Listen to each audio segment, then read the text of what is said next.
Good evening অক্সিজেনার্স। আজকে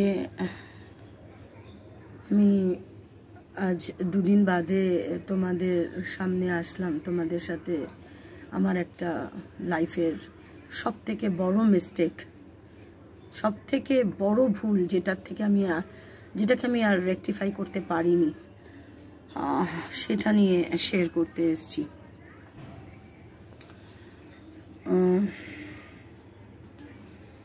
আমার husband ভাস্কর রঞ্জন ঘোষাল আমার সবথেকে বড় ভুল। আমি কিন্তু কোনো দেখনাই দেখিনি, আমি দেখেছিলাম এটার জন্যেই আমি এত কষ্ট, আমার সারাটা জীবন আমি ভীষণ কষ্ট পেয়েছি, এখনো পেয়ে চলেছি। এটা বোধহয় আমার নেই কপালে, এটা নেই। যাই হোক, আমার মেয়ে একটা কথা বলে যে মা, তোমার 5 টাকার লাড্ডু বরাদ্দ, তো তুমি মুখটা যদি এত বড় হা করো, তোমাকে কি কেউ 10 টাকার লাড্ডু দিয়ে যাবে? দেবে না। তোমার 5 টাকার বরাদ্দ, তুমি 5 টাকাই পাবে। এটা হলো আমার মেয়ের কথা। যাই হোক, 1995 8th of December, আমার তখন বয়স 21। আমি ভাস্কর রঞ্জন ঘোষালের সাথে আমি বিয়ে করি, পালিয়ে গিয়ে বিয়ে করি। বাড়িতেও কনসাহের সুখ ছিল, তাই জন্য ভাবলাম যে হয়তো বিয়ে করলে বোধহয় আমি ভালো থাকবো। তার আগে একটা কথা বলে নিই, 6 মাস আমার সাথে আমার হাজব্যান্ডের সম্পর্ক, বিয়ের আগে 6 মাস সম্পর্ক ছিল। তখন আমি ওর যা ঠাটবার দেখেছিলাম, তাতে আমার মনে হয়েছিল বাহ, আমি ভীষণ ভালো, আমি প্রফিট করছি এইরকম একটা ছেলে। তখন বুঝতে পারিনি যে সবটাই মিথ্যে। ওর দিদির মেয়েকে আমি পড়াতাম। ওর দিদির মেয়ে ওরা অনেকগুলো ভাই বোন, আমি ঠিক প্রপারলি বলতে পারবো না, একটা দুটো তিনটে, তিন দিদি আর 1 2 3 দিদি 3 ভাই। ওরা 3 দিদি 3 ভাইয়ের মধ্যে ও হলো সবার ছোট, যাকে আমি বিয়ে করেছিলাম, ভাস্কর রঞ্জন ঘোষাল। মা বাবার কুলাঙ্গার সন্তান ছিল, সেটা আমি পরে জানতে পারি আর কি। ওর দিদির মেয়েকে আমি পড়াতে যেতাম এবং তার সেই থ্রুতেই আমার আলাপ। ওর দিদিরা থাকতো, ছোট দিদি যে সে থাকতো হলো বাগুইয়াটি ভিআইপি। যাই হোক, অ্যাম্বাসাডার গাড়ি, ভালো দামি শার্ট, গায়ে খুব মিষ্টি পারফিউম যখনই আসতো ওর দিদির বাড়িতে, তখন সুন্দর মিষ্টি গন্ধ, তো গলায় সোনার চেন, তো আমি রীতিমতো অ্যাট্রাক্টেড হয়ে গেছিলাম। এনিহাউ, ওর সাথে যখন আমার পরিচয় হয়, আমাকে অনেক কিছু দেয়। ওদের তোমার ল্যাকমের আর হিন্দুস্তান লিভারের প্রোডাক্টসের বিজনেস ছিল, কিন্তু সেই বিজনেসটা ছিল হলো ওর জামাইবাবু, এই ছোট জামাইবাবু যার মেয়েকে আমি পড়াতাম, সেটা আমি জানতাম না। হ্যাঁ, ও দেখিয়েছিল বিজনেসটা, ও অ্যাকচুয়ালি জামাইবাবুর বিজনেস। দেখো আমার কুকুরগুলো কি করছে। আচ্ছা, জামাইবাবুর বিজনেস, কিন্তু ও দেখিয়েছিল এটা ওর বিজনেস। এনিওয়েজ, ওর জামাইবাবু এই বিজনেসটা ওকে দেখাশোনা করতে দিয়েছিল। অনেক পুরো বড় মার্কেট, বাগুইয়াটি মার্কেট, যদি কেউ জানো, বাগুইয়াটি মার্কেট, আর আরও অনেক বড় মার্কেট ওদের ধরা ছিল আর কি। এনিওয়েজ, যাই হোক, তোমার অ্যাট্রাক্টেড, আমাকে নিয়ে গাড়ি করে ঘুরতে নিয়ে যাওয়া, ভালো খাওয়া, যেগুলো আমি কোনোদিন ভেবেছিলাম না। আমি এগুলো আর কি স্বপ্ন দেখতাম যে আমার যে হবে তার যেন প্রচুর পয়সা থাকে, কারণ আমি তো বাবার বাড়িতে ভীষণ কষ্ট পেয়েছি বা পাচ্ছিলাম। তো আমি চিন্তা করলাম, বাহ, এবার বোধহয় আমি লাইফটা দারুণভাবে এনজয় করতে পারবো। যাই হোক, ভালো খাওয়ানো, ভালো ড্রেস কিনে দেওয়া, ভালো শাড়ি কিনে দেওয়া, আমার বাবাকে অনেক করে টাকা দেওয়া। তো আমি মনে করলাম, বাহ, কি আমি জিতলাম। কপাল যার ফুটো সে কি করে জেতে? সে তো, আমি তো বেসিক্যালি বোকা ছিলাম, এখনো আছি। চটজলদি বিয়ে করে বসলাম না বুঝে, পালিয়ে গেলাম। নিয়ে উঠালো ওর এক বন্ধুর বাড়িতে, নিউ ব্যারাকপুরে ওর একটা বন্ধু আছে, নিউ ব্যারাকপুরে এক বন্ধুর বাড়িতে ও নিয়ে উঠালো। সেই দিনটা থাকলাম, রাত্রির বেলাটা আমার মনে আছে। সেই দিন রাত্রির বেলায় ওর বন্ধুর বউয়ের সাথে আমি শুয়েছিলাম, ঘুম আমার এক ফোঁটাও আসছিল না। পরের দিনকে সকালবেলায় যথারীতি আরও সমস্ত বন্ধু বান্ধব সমস্ত ওদেরকে নিয়ে আমাকে নিয়ে কালীঘাটে গেল। সেই কালীঘাটের ছবি আমি পরে তোমাদেরকে শেয়ার করব। আমি যে বিয়ে করেছিলাম ওর সাথে, সেই কালীঘাটের ছবি আছে আমার, যে আমাকে সিঁদুর পরাচ্ছে সেটা আছে। The biggest mistake, the biggest error in my life. আর ফিরতে পারলাম না। এখন না চিন্তা করলে আমার কষ্ট হয় যে কি করেছি, কি করলাম। পুরো জীবনটাকে নিয়ে একদম পুরো জীবনটাই আমার একেবারে পুরো ভুল হয়ে গেল, ফুল। তারপরে ওর কোনো ঠিকানা নেই, ওকে কেউ, ওর যে আর 5টা ভাই বোন কেউ ওকে দেখতে পারে না। আমি তো সেটা জানতামই না। তারপরে জানলাম যে ও টোটালি একটা চিটিংবাজ মানে নাও জানে পড়াশুনো, না এই বিজনেসটা ওর, এইগুলো সম্পূর্ণই ওর সর্দির বিজনেস। ওর জামাইবাবু তো ওর থেকে জিনিস নিয়ে নিল, সমস্ত কেড়ে নিল, টোটাল পথের ভিখারি। বাড়িতেও আসতে পারছি না। গিয়ে তুললো আমাকে ওর আর এক বন্ধুর বাড়িতে। যেই বন্ধুর বাড়িতে ফার্স্ট গেছিলাম সে কতদিন থাকতে দেবে? তারপরে কি ওর ইনকাম নেই। আমি টিউশন বন্ধ করে দিয়ে চলে আসলাম। মানে কি অবস্থা বুঝতে পারছো তো? আমি ভাবতে পারিনি আমি এরকম ভুলটা কেন করলাম। সবাই তোমরা বলবে তাই। কারণ কি বলো তো, বেসিক্যালি আমি না মানে চাকচিক্যর দিকে, মানে আমি একদম মানে তখন আসলে বলে না মানে গ্রহের ফের ওরকমই কিছু একটা ব্যাপার হয়ে গেছিল আমার। তারপর যেই বন্ধুর বাড়িতে পরের বার গেলাম, আমার না কোনোদিন, আমি যেহেতু টিউশনই করতাম, আমি তো বহু বছর আমি ক্লাস 8 থেকে টিউশনই করি, তো আমি কোনোদিন রান্না বান্না জিনিসটা ঠিক বুঝতাম না, কোনোদিন করিও নি। মাই রান্না করতো। সেই বউটা আমাকে দিয়ে প্রচুর খাটাতো, জামা কাপড়। আমারটা পুরো সিনেমা। মনে করবে কি আমি গল্প করার কথা বলছি, না গল্প করার কথা না, আমারটা পুরো সিনেমা। আমি এখন ওই জিনিসটা চিন্তা করলে আমার কান্না পায়, আমার ভয় করে। আমি এটা কি করে দিয়েছি, এটা কি করলাম, এটা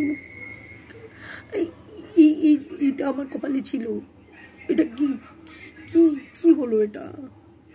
আমার দিদিও তো প্রেম করে বিয়ে করেছে, ওর তো কোনো খারাপ হয়, ভালোভাবে চলছে। এখনো ওর যে এত বড়, ও তো আমার থেকে 11 বছরের বড়, ভালোই আছে ওর বরের সাথে। এটা আমি কি করলাম? যাই হোক, আমাকে তুললো তারপরে যে বন্ধুর বাড়িতে নিয়ে গেল, সেই বন্ধুর বউ একদিনকে ফাট করে আমাকে পালং শাক রাঁধতে দিয়েছে। আমি জানি না গো কিভাবে রাঁধতে হয়, আমি কিছু জানতাম না। আমাকে দিয়ে চলে গেছে, বলে এটা রেখে দাও। মানে একদম ফুল মুভি বলতে পারো। আর ভীষণ সবসময় মুখটা তার ভার থাকতো, ওটা তো থাকবেই। এখন বুঝি কেন থাকে। আজকে আমিও ওর জায়গায় থাকলে আমিও হয়তো মুখ পার করতাম। কাহাতক আমি সহ্য করবো? আমার স্বামী পয়সা, একটা স্বামীর বন্ধু তার বউ দুজনে মিলে খাচ্ছে, হ্যাঁ, আর একটা রুম, সেই রুম। আর আমাকে বাথরুম ইউজ করতে দেওয়া হতো না, যেহেতু ওর ভাড়া বাড়ি ছিল, আমাকে বাথরুম ইউজ করতে দিত না। তো আমি কি করব, আমার পাশে আমি একজনকে পড়াতাম আগে, তারা খুব ভালো ছিল, তো তাদের বাথরুম আমি ইউজ করতে যেতাম। মানে ভাবতে পারছো আমার কি অবস্থা ছিল। একটা বাড়িতে থাকতাম, আর একটা বাড়িতে আমি বাথরুম ইউজ করতে যেতাম। আমি অর্ঘ্যদের বাড়িতে, অর্ঘ্য মণ্ডল বলে একজনকে পড়াতাম। না বাবা, আমি এক্ষুনি আমি রাখছি। ও তুমি ম্যাগি কোথায় করতে দিয়েছো? একটু দাঁড়াও না। ম্যাগি করতে দিয়েছো, হয়ে গেছে, আমাকে বলছো আমি একটু কথা বলছি। ভগবান, দেখো আমার মেয়ের অবস্থা। ওর খিদে পেয়েছে, ও ম্যাগি করতে দিয়েছে, আমাকে বলেও নি। একটু দাঁড়াও,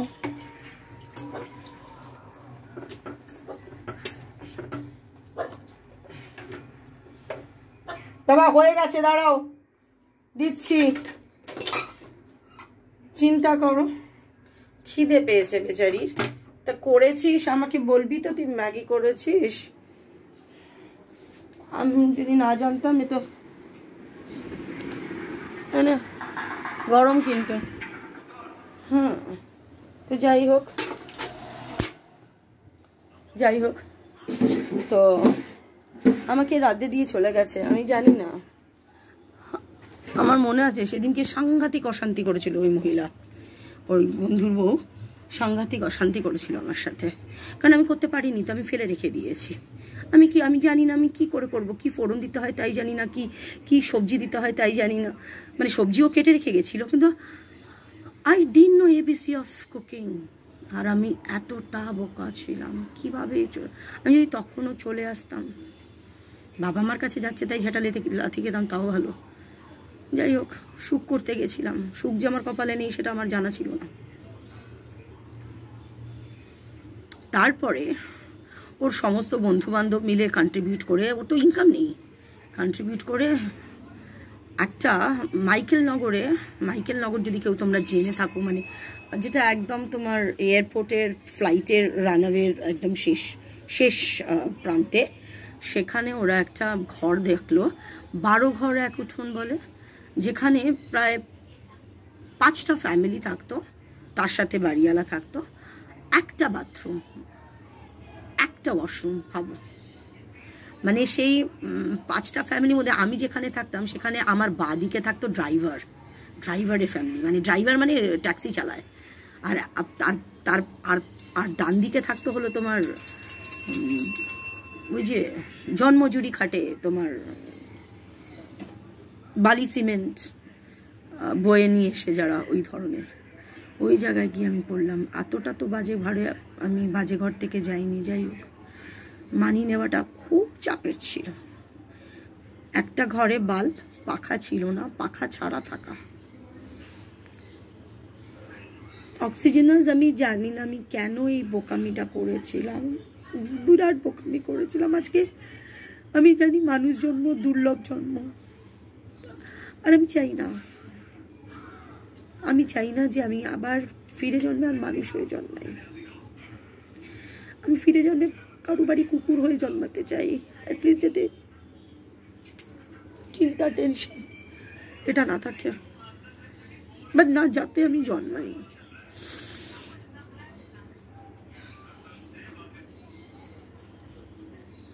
ওই সাংঘাতিক অবস্থা ছিল আমার, আমি কোনোদিন ভাবিনি।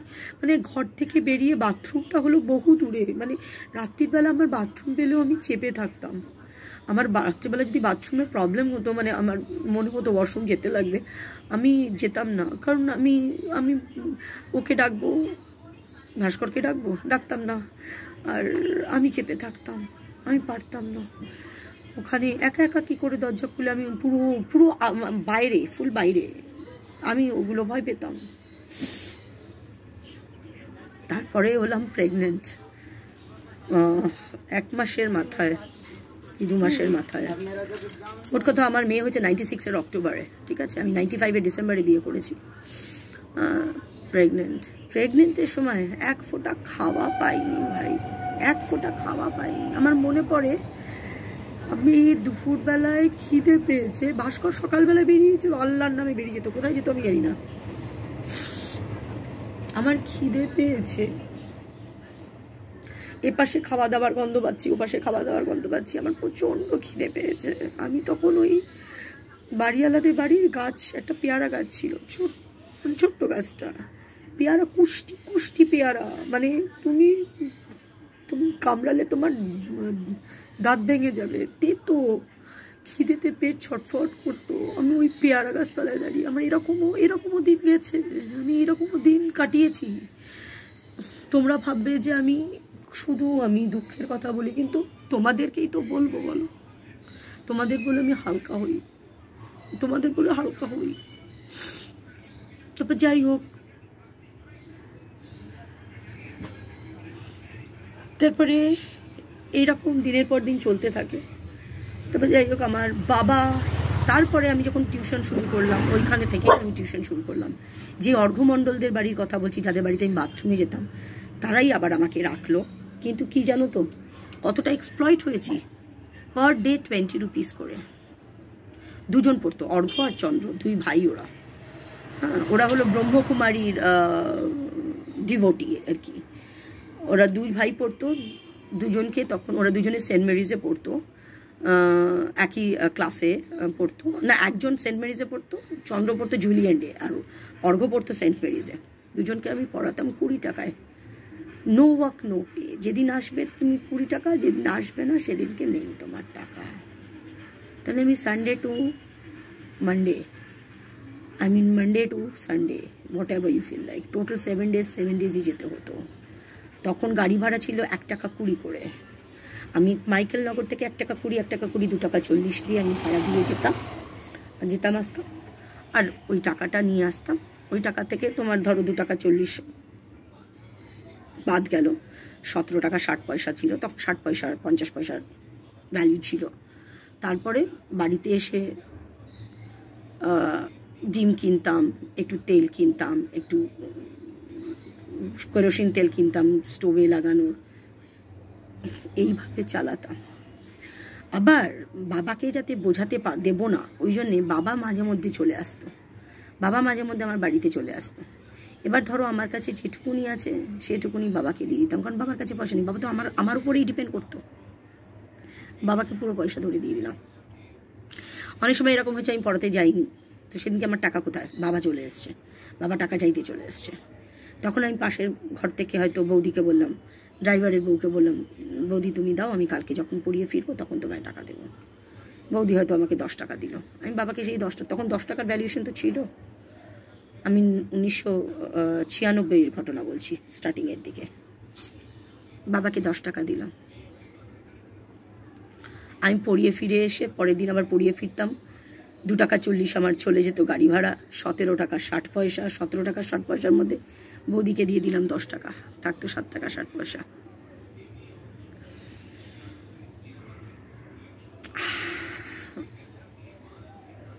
এত দুঃখ। বলে তো ভাগ্যের চাকা ঘোরে, আমার মনে ভাগ্যই নেই, হাতে ভাগ্যের রেখাই নেই মনে হয়।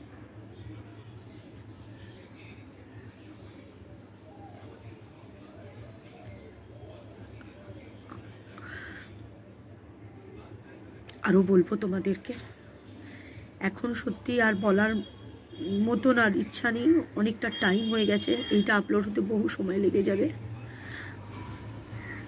আবারও একই কথা বলবো তোমাদের, আমার মাতায়াত, আমার মেয়ের মাতায়াত আমাকে একটুখানি, কিন্তু আমার মেয়েকে অনেকটা ভালোবাসা দিই। আজকে কেন জানি না আবার খুব কষ্ট হচ্ছে। তোমরা তো বলবে যে রোজই তুমি কাঁদো, রোজই তুমি কাঁদো। পরশ পাথর রুন আমাকে বলেই দেবে, রুনা তোমাকে তুমি আর প্লিজ এভাবে বলো না, ভালো লাগে না। কিন্তু আমি কি করব, তোমাদের সাথে কথা বলে আমি রিলিফ পাই, আমি শান্তি পাই। কোনোটাই কিন্তু আমার নাটক না ডিয়ার, কোনোটাই আমার নাটক না। আরও আছে, পরে জানাবো। এখন এইটুকুনি রাখি। তোমরা ভালো থেকো। Love you all.